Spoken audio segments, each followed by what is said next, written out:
فرقے بنانا کیسا ہے اور کیا کوئی ایک خاص فرقہ جنت میں جائے گا؟ آج ہم اسی بارے میں بات کریں گے۔ فرقے بنانے کے لیے اور ایک فرقے کے جنت میں جانے کے لیے یہ حدیث پیش کی جاتی ہے جس میں اللہ کے نبی نے فرمایا کہ میری امت میں 73 فرقے ہوں گے، ان میں سے ایک جنت میں جائے گا۔ عام طور پر لوگ اس حدیث کا یہ مطلب نکالتے ہیں کہ فرقے بنانا اس حدیث کے مطابق جائز ہے اور ایک فرقہ جنتی ہے، جبکہ یہ دونوں باتیں غلط ہیں۔ دیکھیے، دو چیزیں ہوتی ہیں، ایک ہوتا ہے آرڈر، دوسرا پریڈکشن۔ اگر اللہ کے نبی نے اس حدیث میں آرڈر دیا ہوتا کہ فرقے بناؤ، حکم دیا ہوتا تو فرقے بنانا جائز ہوتا، جبکہ اللہ کے نبی نے فرقے بنانے سے منع کیا ہے اور ساتھ میں یہ پریڈکشن بھی کی ہے اس حدیث کے اندر کہ میرے منع کرنے کے باوجود میری امت میں فرقے بنا لیے جائیں گے۔ تو اس حدیث میں آرڈر نہیں ہے بلکہ پریڈکشن ہے، اور پریڈکشن سے کسی چیز کا کرنا ثابت نہیں ہوتا ہے۔ جیسے میں یہاں پر کچھ مثالیں دینا چاہوں گا۔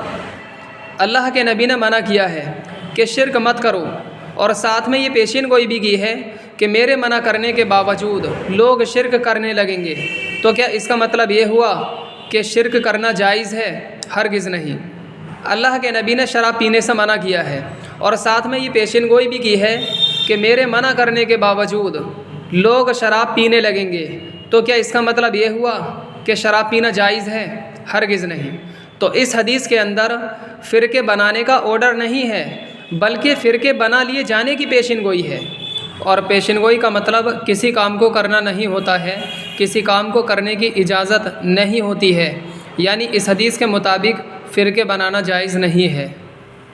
اور جہاں تک دوسرا دعویٰ ہے کہ ایک فرقہ جنتی ہے، یہ دعویٰ بھی غلط ہے، کیونکہ اللہ کے نبی صلی اللہ علیہ وسلم نے اس حدیث میں جو یہ کہا ہے کہ ایک فرقہ جنتی ہے تو یہ بطور تغلیب کہا ہے، وہ کوئی فرقہ نہیں ہوگا بلکہ وہ اسلام ہوگا۔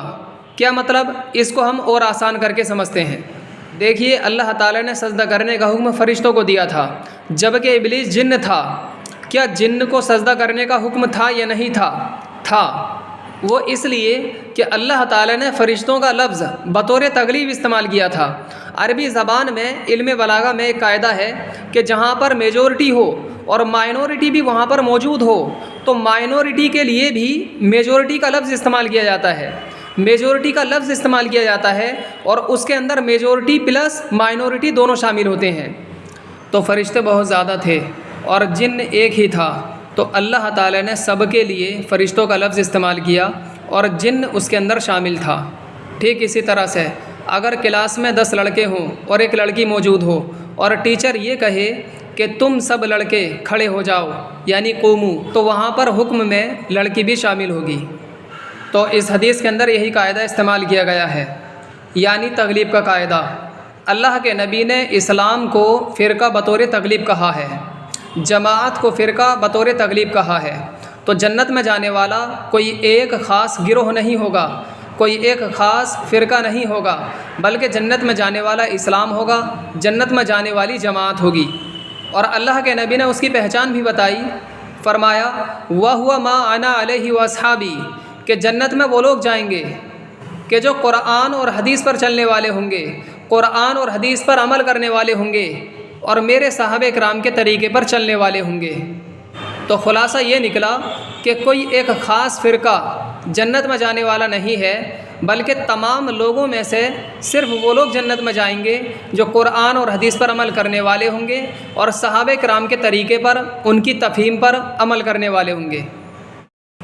یاد رہے مسلمانوں، اللہ تعالیٰ نے تمہارا نام مسلمان رکھا ہے۔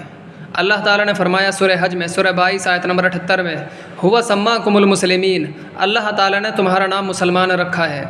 آپ یہ بتاؤ، کیا اللہ تعالیٰ کے رکھے ہوئے نام سے بہتر کوئی اور نام ہو سکتا ہے؟ کسی اور کا رکھا ہوا نام ہو سکتا ہے؟ ہرگز نہیں۔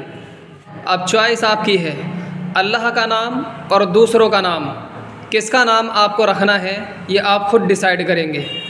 اللہ تعالیٰ نے تمہارا نام جو رکھا ہے اسی نام کو اپنی پہچان بنا دو، پھر کسی اور نام کی ضرورت ہی نہیں پڑے گی۔